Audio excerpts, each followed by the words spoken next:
तो हाँ जी दोस्तों, कैसे आप सब? आई होप आप सब बहुत अच्छे होंगे। मैं बता दूँ मैं भी बहुत बढ़िया हूँ। तो दोस्तों I am CA Harsh Gupta and I take up the paper of law at CA inter and CA final level.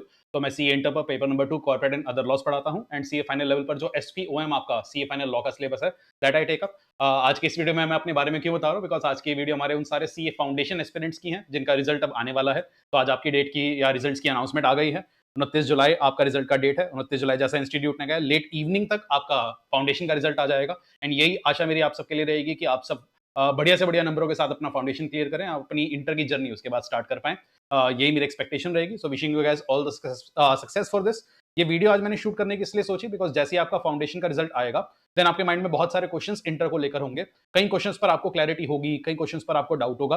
तो वो कोई भी डाउट किसी भी प्रकार से ना रह जाए। तो आज की इस छोटी-सी वीडियो में मैं आपकी सीए इंटर की जर्नी कैसी होनी चाहिए, उसके रिगार्डिंग आपको गाइड करूँगा। And don't worry, this video is not only for law. मैं आपको सारे सब्जेक्ट्स के लिए यहाँ पर बेसिक गाइड करने वाला हूँ कि आपको अपनी प्लानिंग सीए इंटर की कैसे करनी चाहिए। मई 2025 आपका अटेम्प्ट रहने वाला है, तो मई 2025 तक कैसे हम प्रिपरेशन करें, सिंगल ग्रुप दें, बोथ ग्रुप्स दें, रैंक लानी है तो क्या हमारी तैयारी होनी चाहिए। तो स्टार्ट ऑफ द जर्नी में ही अगर हमें पूरी क्लैरिटी जर्नी के बारे में पता चल जाए, तो उसको अचीव सक्सेसफुली करना बड़ा आसान हो जाएगा। तो आज की इस वीडियो में मैं आपको from the scratch till the end वो स्ट्रेटेजी बताऊंगा जो एज अ स्टूडेंट शायद मैं अपनाना पसंद करता, और कोई मिस्टेक आप वहां पर ना करें, कोई एरर आपके पार्ट पर ना रह जाए। तो उसी के लिए हम ये वीडियो शूट कर रहे हैं। So without any further ado आते हैं और आपकी सीए इंटर की जर्नी करते हैं डिस्कस।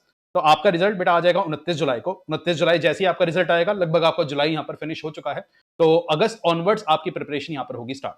सी इंटर की अगर हम बात करें तो सी इंटर का लास्ट ईयर एक सिलेबस रिवाइज हुआ था। आपको कोई कंफ्यूजन ना रहे तो आपका जो मई 2025 अटेम्प्ट का टारगेट है, उसके रिगार्डिंग आपको क्या क्या पढ़ना है उसके बारे में आपको बेसिक इस वीडियो के थ्रू बताता हूँ। जैसे ही आपका रिजल्ट आएगा, आपका ग्रुप 1 जो हम कहते हैं सी इंटर का, उसमें आते हैं 3 सब्जेक्ट एंड लाइकवाइज ग्रुप 2 में आपके आते हैं 3 सब्जेक्ट। तो सीए इंटर क्लियर करने के लिए आपको टोटल 6 पेपर क्लियर करने रहेंगे एंड 6 पेपर्स को इंस्टीट्यूट ने 2 ग्रुप्स में डिवाइड किया। ग्रुप 1 में 3 पेपर एंड ग्रुप 2 में 3 paper. Sir group wise bifurcation करने का पर्पस क्या होता है? तो हमारा इंस्टीट्यूट आपको अलाउ करता है कि अगर आप सारे के सारे पेपर्स एक साथ ना देकर ग्रुप वाइज भी अपना अटेम्प्ट देना चाहें, वो भी आप कर सकते हैं। फॉर एग्जांपल, अगर आप मई 25 में सिर्फ ग्रुप 1 का तैयारी करना चाहें, तो वो भी आपको अलाउड होगा। ग्रुप 2 आप उसके बाद अगले सितंबर अटेम्प्ट में टारगेट कर पाएंगे। तो एक बेनिफिट इंस्टीट्यूट आपको ये देता है कि आप एक एक करके सिंगल सिंगल ग्रुप वाइज भी अपनी स्टडीज प्लान कर सकते हो।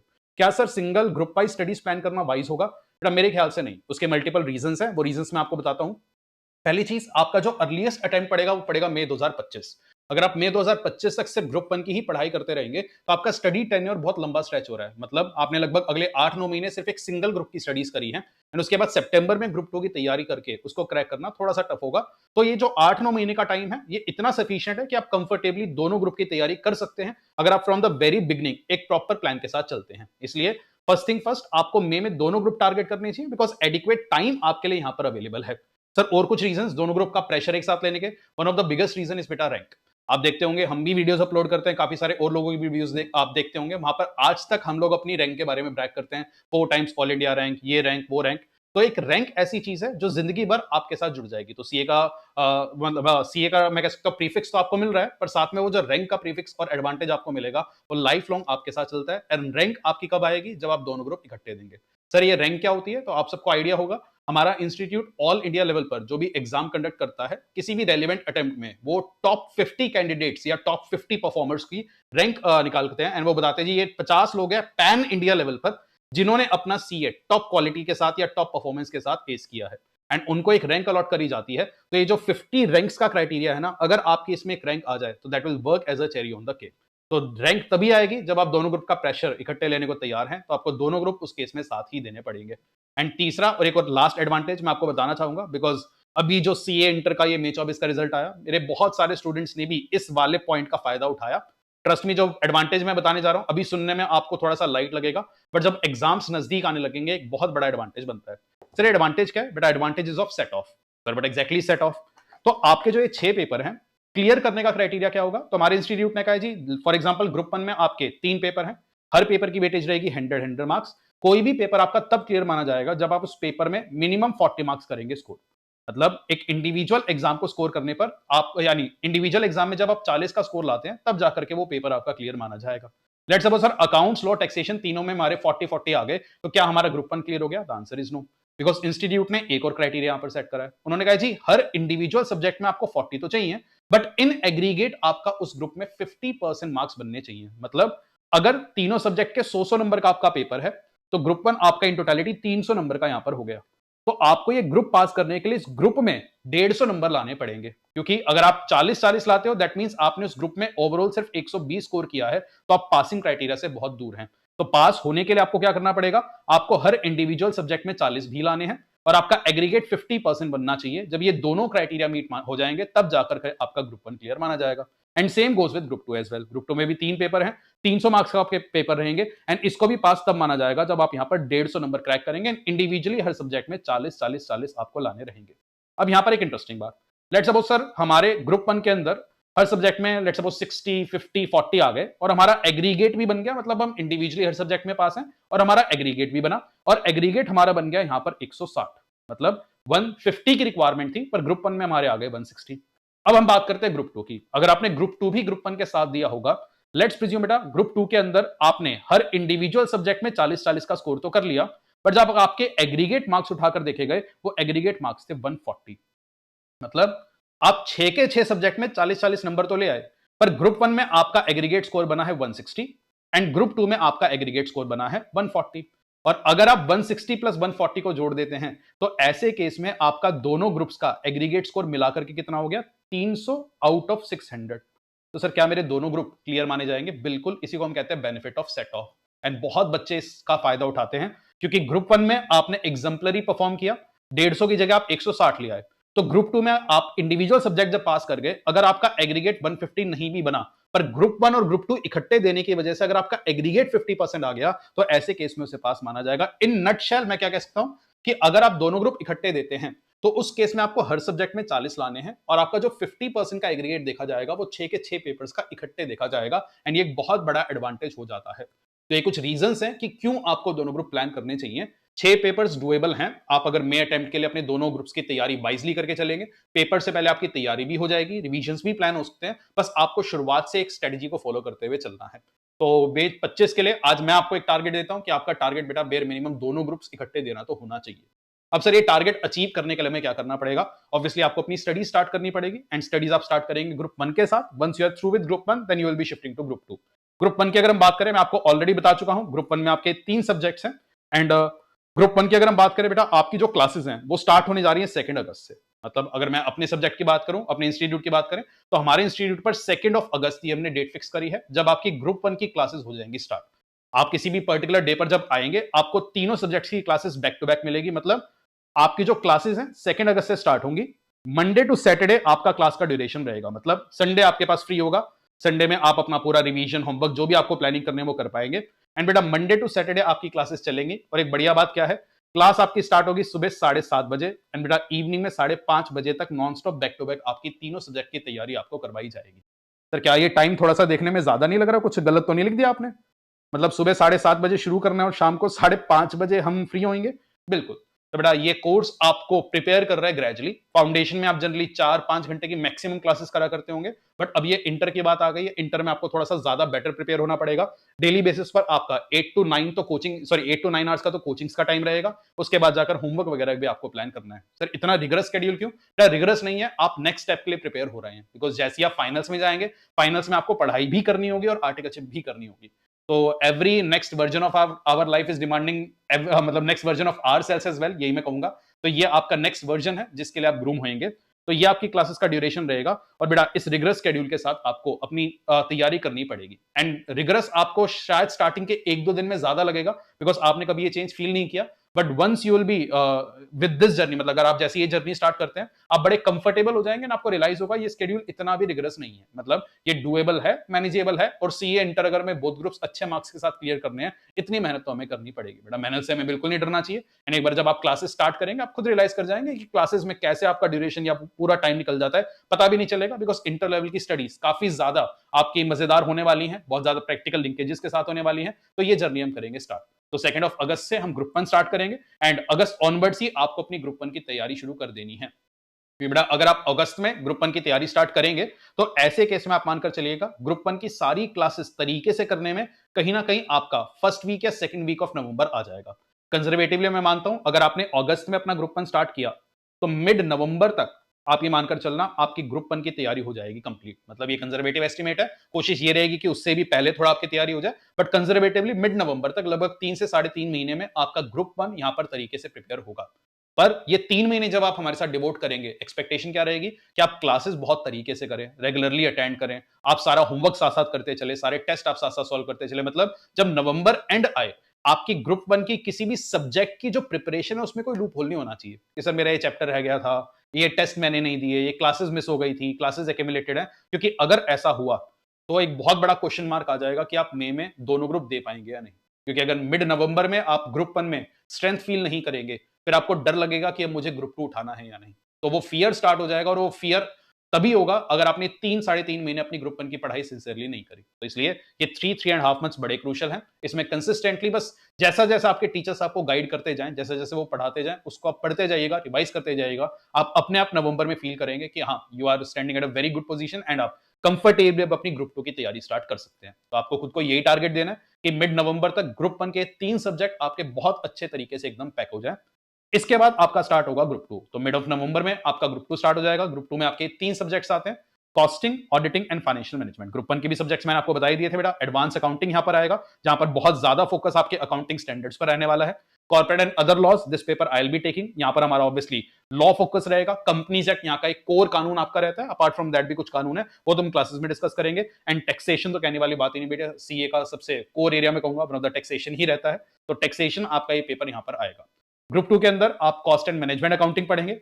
इसके बाद आपका एक पेपर आएगा ऑडिटिंग का एंड लास्टली आपका पेपर आएगा फाइनेंशियल एंड स्ट्रेटेजिक मैनेजमेंट। और अगर आप देखेंगे मैंने सब्जेक्ट्स के आगे नंबर लिखे हैं। नंबर लिखने का पर्पस क्या है? जब आप पेपर देने जाएंगे इसी सीक्वेंस में आपका पेपर भी होगा। मतलब पहला पेपर अकाउंट्स का, फिर लॉ का, फिर टैक्स का, फिर costing, auditing and FM and so on. तो ये इसी सीक्वेंस में आपको अपने एग्जाम्स भी देने होंगे। तो ये ग्रुप 2 आप मिड नवंबर में स्टार्ट करेंगे। मिड नवंबर में जब आप ग्रुप 2 स्टार्ट करते हैं तो आप ये मानकर चलना मिड फेब्रुअरी, वरना कंजर्वेटिवली बाय फेब्रुअरी एंड आपका ग्रुप 2 हो जाएगा फिनिश। तो फेब्रुअरी एंड तक जाकर के बेटा आपका ग्रुप 2 यहां पर फिनिश होगा। एंड यहां पर यही एक्सपेक्टेशन रहेगी कि फेब्रुअरी एंड तक आप ग्रुप 2 भी तरीके से पैक कर चुके हो, सारी क्लासेस हो गई हैं, कोई होमवर्क पेंडिंग नहीं है। जो नोट्स आपको बनाने थे, जो तैयारी करनी थी क्लासेस के साथ साथ, आपने बहुत अच्छे से करी है। और अगर आप एक अच्छे स्केड्यूल के साथ चलेंगे, ग्रुप 2 करते वक्त ग्रुप 1 के भी एक आध सब्जेक्ट आप रिवाइज कर पाएंगे। वो सारी प्लानिंग बात की है, जैसे जैसे वो टाइम आएगा हम आपके साथ पेपर्स तक रहेंगे, तो वो आपको गाइड करते रहेंगे। तो अकॉर्डिंगली आपको फेब्रुअरी एंड तक अपना ग्रुप 2 किसी भी हालत में रैपअप करना पड़ेगा। क्योंकि जब बेटा फेब एंड में अपना ग्रुप 2 रैपअप करेंगे, तो मई 2025 अब ज्यादा दूर नहीं। क्योंकि आप देखेंगे मई 2025 तक आपका सिर्फ मार्च और अप्रैल यहां पर रह गया है। तो ये 2 महीने मिलेंगे आपको रिविजन्स के। यहाँ पर आपको एक प्रॉपर रिवीजन प्लान के साथ अपनी रिवीजन्स करते हुए चलना पड़ेगा। तो वो रिवीजन्स प्लान क्या होगा, कैसे रिवीजन होगी, उसके लिए भी हम आपको गाइड करेंगे। बट एक चीज आपको अभी क्या रियलाइज हो रही होगी कि हाँ, इतना भी इजी नहीं होने वाला है मई में दोनों ग्रुप देना। इजी कब होगा? जब आप फ्रॉम द वेरी बिगिनिंग हर चीज को तरीके से पढ़ते हुए चलेंगे। अगर आपने यहाँ पर गैप लाया, आपने क्लासेस एक्यूमुलेट कर दी, देन यू विल स्टार्ट मतलब you will start to feel under confident in that, और फिर आपकी इंटर की जर्नी स्ट्रेच होना स्टार्ट हो जाएगा। वो हमें नहीं करना है। हमारा प्राइम टारगेट यही होना चाहिए। मई 25 अगर हमारा अटेम्प्ट है, मई 25 हमारा दोनों ग्रुप इकट्ठे निकले। उसके 2 साल की हम उसके बाद 2 साल की आर्टिकलशिप अच्छे से करें। 6 महीने की स्टडी लीव के बाद फाइनल भी पहला अटेम्प्ट हम दोनों ग्रुप इकट्ठे निकाले। यही आपको खुद को टारगेट देना है। मतलब हमें अटेम्प्ट्स के चक्कर में नहीं फंसना है, तरीके से शुरुआत से प्रिपरेशन करते हुए चलते हैं। और बेटा ये 8-9 मंथ्स की प्रिपरेशन बड़ी क्रूशियल है। बिकॉज अगर 8-9 मंथ्स की प्रिपरेशन में हम कहीं भी कमी छोड़ते हैं, वो कमी ना बार बार रिपीट होती है, उसको बाद में कवर करना बड़ा मुश्किल हो जाता है। इसलिए शुरुआत से सिंसियरली आप अपनी पढ़ाई करते हुए चलिए। फिर इट इज नॉट मतलब नॉट एन अपहिल टास्क। आप कंफर्टेबली सीए इंटर की जर्नी क्रैक कर जाएंगे। तो मैंने यहाँ पर आपको गाइड भी करने की कोशिश करी। एक ब्रॉड प्लानर मैंने आपको बताया। बाकी आप जैसे ही क्लासेस में आएंगे, आपको सारी चीजें डिटेल में बताई जाएंगी। एंड आप में से बहुत से बच्चे हैं जो मई 25 में अब दोनों ग्रुप्स देंगे। दोनों ग्रुप्स देंगे तो बेटा एक और टारगेट मैं आज ही आपको देता हूँ। दोनों ग्रुप दे ही रहे हो तो आपका टारगेट क्या होना चाहिए कि मेरे को लानी है रैंक। क्योंकि अगर मैं दोनों ग्रुप का प्रेशर इकट्ठे झेलने वाला हूं, तो मेरे को अपने लिए टारगेट तो रैंक का सेट करना है। खुद के लिए टारगेट्स हमेशा हायर सेट आपको करने चाहिए। तो अपने लिए वो रैंक का टारगेट आप सेट करते हुए चलेंगे। तो रैंक का वो टारगेट जब सेट करेंगे, अपनी बेसिक्स ऑफ स्टडीज को हमेशा ध्यान रखना। मैंने कुछ ये 4-5 बेसिक पॉइंटर्स आपके लिए बनाए हैं। ये सब आपको ये सारे पॉइंटर्स पता भी होंगे, पर फिर भी एक बार दोबारा से मैं आपको ये जरूर बताना चाहूंगा। बिकॉज इन पॉइंट्स को consistently day by day implement करना वो सबसे बड़ा टास्क है। होता क्या है, हम जब जर्नी स्टार्ट करते हैं 1 हफ्ते 2 हफ्ते 3 हफ्ते में हम मोटिवेटेड रहते हैं, पर फिर हम थोड़ा थोड़ा डिस्ट्रैक्ट होना स्टार्ट हो जाते हैं, लीनियंट होना स्टार्ट हो जाते हैं। तब जाकर के हमारी ये जर्नी स्पॉइल होती है। पर अगर हम कंसिस्टेंटली डे बाय डे अपने स्केड्यूल को इंप्लीमेंट करते हुए चले, तो मुझे नहीं लगता बेटा आपको मई 25 में पेपर क्लियर करने में कोई भी दिक्कत यहां पर आने वाली है। तो इसलिए अगर आपका मई 25 का ये टारगेट है, आप रैंक लाना चाहते हैं, ये कुछ बेसिक पॉइंट्स है, बस इसका ध्यान रखिएगा। आई डोंट थिंक कि there is any secret sauce to get rank, आपको बस वो बेसिक्स ऑफ स्टडीज हमेशा ध्यान रखने पड़ेंगे। फॉर एग्जांपल एक कंसिस्टेंट स्टडी शेड्यूल के साथ आपको चलना पड़ेगा। मतलब आप ये देखिएगा Monday to Saturday back to back आपको क्लासेस करनी है, तो एक कंसिस्टेंट शेड्यूल आपको अगले 8-9 महीने तक इंप्लीमेंट करते हुए चलना पड़ेगा। डेली बेसिस पर वो इंप्लीमेंट आप करते हुए चलिएगा, लास्ट में आपको वो प्रेशर फील नहीं होगा। नेक्स्ट, क्वालिटी स्टडी मटेरियल बहुत जरूरी है। जब आप अपनी प्रिपरेशन किसी भी सब्जेक्ट की करें, किसी भी सब्जेक्ट के लिए आप जिस भी स्टडी मटेरियल को रेफर कर रहे हैं, जिन भी टीचर से पढ़ रहे हैं, उनका जो भी मटेरियल है, उसको एक बार तरीके से आप देखिएगा। उसका फीडबैक आप जरूर देखें। फीडबैक आपको अपने सीनियर से, गूगल से, कहीं से भी मिल जाएगा, बिकॉज एक प्रॉपर स्टडी मैट के साथ तैयारी होनी बहुत जरूरी है। एक ऐसा स्टडी मैट जहां पर इंस्टीट्यूट का स्टडी मैट भी प्रॉपरली कवर्ड हो, सारे प्रोविजंस कवर्ड हो, क्वेश्चंस भी साथ साथ प्रैक्टिस हो पाए। तो ये एक स्टडी मैट क्वालिटी होना बड़ा जरूरी है, बिकॉज आपको पता है यार, मेरे को अगर ये 2 बुक्स या 3 बुक्स मिल गई हैं, इनको अगर मैं बाय हार्ट तरीके से कर जाऊं, तो मेरे को एग्जाम क्लियर करने में दिक्कत नहीं आएगी। तो एक अच्छा स्टडी मटेरियल रेफर करना आपके लिए बड़ा जरूरी है, एंड उसमें आप सेलेक्टिव मत होना, क्योंकि इंटर लेवल पर कई बार स्टूडेंट सोचते हैं लास्ट में सिर्फ सेलेक्टिव टॉपिक्स पढ़ जाएंगे, उससे हमारा काम चलेगा नहीं, बिकॉज आपने जो सेलेक्ट किया उससे आपके अटेम्प्ट में इंस्टीट्यूट कुछ और सेलेक्ट कर ले। तो इसलिए don't be selective, be very detailed from the very beginning. और आपको यही सोचकर पढ़ाई भी करनी है कि यार मैं सीए बनने के बाद सेलेक्टिव क्यों, सीए बनने के बाद अगर क्लाइंट इस टॉपिक में से क्वेरी ले आया तब मैं क्या करूंगा। तो आप जब स्टडीज कर रहे हैं इस ओरिएंटेशन के साथ करना कि ये स्टडीज एक्चुअली में रियल लाइफ में सीए बनने के बाद मेरे काम आएंगी, तो उसी अप्रोच के साथ आपको पढ़ाई भी करनी है। नेक्स्ट, रेगुलर रिवीजन आपकी होनी चाहिए। क्लासेस के साथ साथ भी आप रिवीजन करेंगे। फॉर एग्जांपल अगर मैं अपने सब्जेक्ट की बात करूं, बेटा हमारे सब्जेक्ट में मेरा फोकस ये रहेगा कि मैं आपको पूरा सिलेबस क्लास में याद भी करवा दूं। हम इतनी बार एक कॉन्सेप्ट को रिवाइज करेंगे कि आप अगर क्लास में मेरे साथ उसको रिवाइज करते हुए चलेंगे, आपका लॉ क्लास के अंदर ही प्रिपेयर हो जाएगा। मतलब एक टॉपिक आई वुड से कम 4, 5, 6 बार तो रिवाइज होता ही होगा। क्यूमुलेटिव रिवीजंस की भी हम एक स्ट्रेटजी फॉलो करते हैं, उन सब के लिए भी मैं आपको गाइड करूंगा once we are with the classes. अभी तो सिर्फ एक ब्रॉड पॉइंट्स मैं आपको बता रहा हूं जो आपको ध्यान में रखने हैं। रेगुलर टेस्ट आपके लिए बड़े जरूरी हैं। दैट इज जो भी आपके सब्जेक्ट्स हैं वहां पर आपके चैप्टर वाइज टेस्ट, जैसे लॉ की अगर मैं बात करूं, वहां पर आपके चैप्टर वाइज टेस्ट करवाए जाएंगे। उन टेस्ट को टाइमली क्रैक करते हुए आपको चलना पड़ेगा, बिकॉज लॉ के अंदर लॉ समझना एक पॉइंट जरूर रहता है, बट लॉ को लिखना बच्चों का हमेशा से एक फियर फैक्टर रहता है। एंड फाउंडेशन लॉ का बच्चा बहुत ज्यादा डरा होता है, क्योंकि उसको लगता है मेरे को फाउंडेशन में लॉ लिखना नहीं आया, फाउंडेशन में थोड़ा सा लॉ से डरता था, इंटर का लॉ तो और टफ होगा, कैसे वो क्रैक होगा। तो डोंट वरी, मैं आपको इसी अप्रोच के साथ पढ़ाऊंगा कि आपने जिंदगी में कभी लॉ नहीं पढ़ा। आप from the very beginning day 1 law की क्लास करने आए हो, आज तक आपने लॉ नाम का शब्द नहीं सुना, मैं यही मानते हुए आपको पढ़ाऊंगा, उसी के हिसाब से आपकी प्रैक्टिस भी कराऊंगा। मैं यही मानूंगा कि आपको लॉ लिखना बिल्कुल नहीं आता, उसी के हिसाब से आपकी राइटिंग प्रैक्टिस भी कराई जाएगी, टेस्ट भी किए जाएंगे, और इन टेस्ट में सारे के सारे लेटेस्ट आईसीआई के क्वेश्चंस भी टेस्ट होंगे। फॉर एग्जांपल जैसे आप बैच करेंगे तो इंस्टीट्यूट का एक सितंबर अटेम्प्ट आएगा, तो सितंबर अटेम्प्ट के जो क्वेश्चंस है वो भी कवर होंगे। आपकी जो बुक्स आपको मिलेंगी बेटा, वहां पर मई 24 तक के सारे क्वेश्चंस कवर्ड है, इंक्लूडिंग मई 24 का पेपर। सितंबर की आरटीपी भी आ चुकी है, वो भी कवर्ड है। सितंबर का जो पेपर आएगा वो भी हम क्लासेस के साथ साथ कवर करेंगे। तो पढ़ते पढ़ते आप इंस्टीट्यूट के लेटेस्ट एग्जामिनेशंस को भी सॉल्व करते हुए चलेंगे, तो उससे आपका कॉन्फिडेंस बूस्ट होगा। एंड लास्टली बेटा, स्टे फोकस्ड। ये जर्नी एक लंबी जर्नी होने वाली है, सीए इंटर की, उसके बाद सीए फाइनल्स की। तो वहां पर आप अपने फोकस को डिस्ट्रैक्ट होने नहीं दे सकते। बार बार आपको खुद को फोकस रखना पड़ेगा, खुद को मोटिवेटेड रखना पड़ेगा, खुद को यही याद दिलाते रहना पड़ेगा कि जर्नी जो मैंने स्टार्ट करी है किस लिए करी है। मैं जो सीए की जर्नी में आ रहा हूं, किस वजह से आ रहा हूं, आपके रीजंस कुछ भी हो सकते हैं। आप अपने पेरेंट्स के लिए सीए बन रहे होंगे, आप खुद के लिए सीए बन रहे हैं, whatever are the reasons, उन रीजंस को अपने माइंड में पूरी जर्नी में हमेशा फ्रेश रखना। अगर आप वो रीजंस हमेशा माइंड में फ्रेश रखेंगे, तो आप जब भी डिस्ट्रैक्ट हो रहे होंगे वो रीजन आपको रोक लेगा नहीं कि भैया मेरे को फोकस रहना है, मे 25 मेरा अभी टारगेट है, तो उसके हिसाब से मेरे को तैयारी करते हुए चलनी है। तो ये कुछ बेसिक से इनपुट्स मेरी तरफ से थे। बाकी तो आप सबसे मिलेंगे क्लासेस में 2 अगस्त। लॉ की अगर मैं क्लास की बात करूं, सुबह 7:30 बजे हम लोग मिलने वाले, पहली क्लास आपकी लॉ की होगी, and I will make sure कि you will thoroughly enjoy this journey. So with this, I'll be bidding adieu to you guys, and see you on 2nd of August, and we'll be mastering the art of interpretation together. So see you guys, take care, and all the very, very best for your journey.